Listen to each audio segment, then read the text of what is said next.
This is you, on your phone all day, indulging in habits that aren't serving a positive purpose. Maybe you have classes or a job, but when you get home, you get on your phone or on your console or PC for hours until it is 3 a.m. After you get off, you feel lonely, empty, the lack of fulfillment. We all been there, in a limbo state, just living the same day on repeat. Well, let me tell you that is not how you should live your life.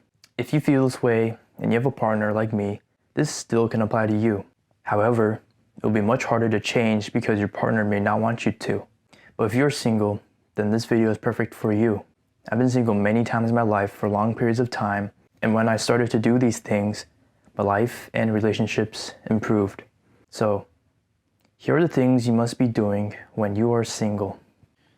So the first thing is to make money. That means get a job, or if you're a student and you have limited time, just get a part-time job. And it could be any job that's available when you're like 16, depending on which state you're in. So when I was 16, 17-ish, I don't really remember, but around that age, I started working in a restaurant. I first started as a cashier / person who takes orders on the phone in person, make frozen yogurt, package all the food in a pizza restaurant. That was my first job. And I really learned a lot of skills, like how to multitask, how to produce effective results when it's really busy, how to handle high pressure situations, and customer service. I am pretty much an introvert myself, and being able to talk to other people in a restaurant setting or really getting out of my comfort zone really developed myself to be more spoken, standing up for myself, and handling social situations. Now, once you get that job, you must save. Save that money. Put it in a bank account that is a savings account. Maybe you can put in a high yield savings account as well, but make sure you save most of it. While you have this income and your savings, live on a budget. Budgeting really helps you keep your savings in check and you don't spend as much as you need to. While you save this money, you can also invest a little bit. So invest in a retirement account like a Roth IRA, or invest in just a regular investment account. But what I did was I invested in a Roth IRA and an individual investing account, and I just bought some stocks, but mostly mutual funds. But yeah, having a job is really nice. You have some financial freedom in a way, depending on what part of life you're in, but you kind of have a sense of freedom where you can buy whatever you want, but you're also able to buy what you need and the essentials. So you don't have to rely on your parents or anyone else to buy something that you really need. All right, the second tip is to read and listen to audiobooks and podcasts. So this can be related to anything like self-improvement, coaching, skills, a certain business that you want to go into, or, self-discovery. For self-improvement, there's a book that's called Can't Hurt Me by David Goggins. I keep recommending it to people, but that book really changed my life. So that's why I keep recommending it to you guys. So if you haven't already, check it out. Now with podcasts or even books, you can gain skills. So you can listen to or read any skills, but some skills I really think you guys should know is budgeting, financing, and customer service, because you're gonna be dealing with people all your life. You can learn any other skills while you listen to or read books and podcasts.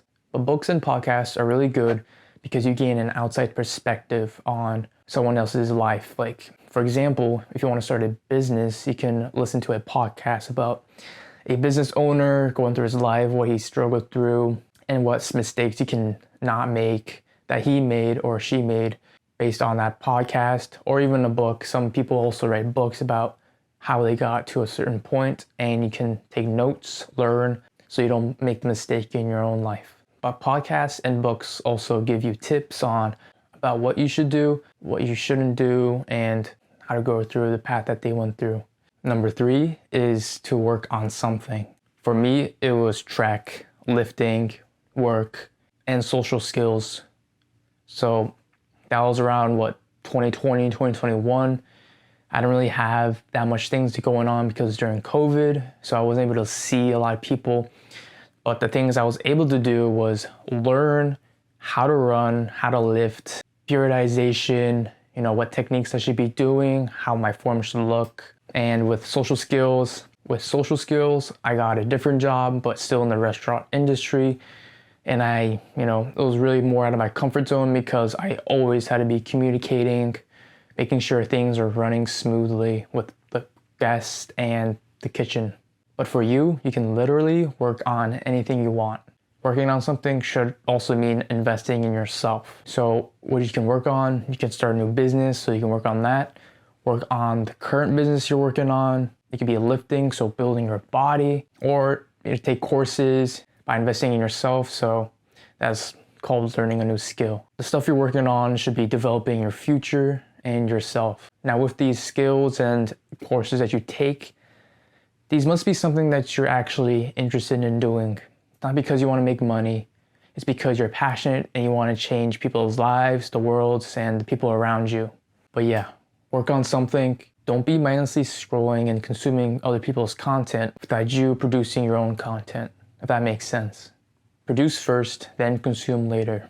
Number 4, which is pretty obvious, but that is to apply the self-improvement tips. So what that means is that you can apply it at your job. So, speak more confident, speak loudly, communicate better and clearer, or be out of your comfort zone by applying to jobs that you don't really feel qualified for, or jobs in general that you feel like you haven't really been in that industry yet. But with applying these improvement tips, you can be putting it into your routine. So having daily routines like a morning routine, night routine, productivity routine, something you do before you do work, something you do after work, something you do during break, that kind of stuff. But these routines can also be tailored to your workouts, like your workout routine, stretching, recovery, or even pre-workout or post-workout routines. Next, you want to also practice positive habits. So some habits that are adding positivity to your life, not the ones that are bringing you down. So some examples for positive habits is to think of the positive side, be present, don't think about or worry about what you should be doing rather than you should just be doing it in general. Examples of negative habits is consuming a lot of high dopamine instant gratification things like being on your phone all day, video games, sleeping in, not getting enough sleep, eating poorly, like eating junk food, sugary foods all day, every day. That's not really healthy for you. But yeah, you can also apply productivity tips. So things that help you be more productive. So that can also apply to routines. So something you do before you be productive, so you be more productive, things like that. But the main thing about self-improvement tips is to use it so you be out of your comfort zone. The main point is in order to improve yourself, you have to be uncomfortable, be out your comfort zone and really dive into something that makes you have fear, doubt, but you get out of that and you learn how to survive through that. All right, tip number 5, something I have found very useful in my life, and that is to get away from your phone. What that means is when you're sleeping, put it somewhere else, put it in a different room. When you're doing work, also put it in a different room, or even turn it off, do both. Because what I found is multitasking while looking at your phone is not very productive. You're doing work, you're checking your phone, you're doing work again, vice versa. It becomes repetitive, you lose time, and your focus is just not there. And when your focus is not there, your quality of productivity just diminishes. So yeah, put your phone in a different room when you're working, sleeping, creating, stuff like that, because you want to optimize your productivity, your focus, and that also prevents multitasking because multitasking kills your efficiency, your productivity, and it's not really helpful when you're trying to create quality. But yeah, these are some of the tips that I found useful when I was single and down that really helped me develop myself into a better person. If you have any questions or you want some mentorship, just let me know, DM me, send me a message, or even email me. I take whatever. But yeah, I know this is a really different style of video. I know I usually do track, school tips, stuff like that, but I feel like I don't want to be tailored to a certain niche, certain, part of YouTube. I want to be everything. I want to improve you guys, help you improve. In order to do that, I don't want to, label myself or constrict myself in a certain part. because I want to help you guys in every single part of your life. But yeah, I hope you enjoyed this video.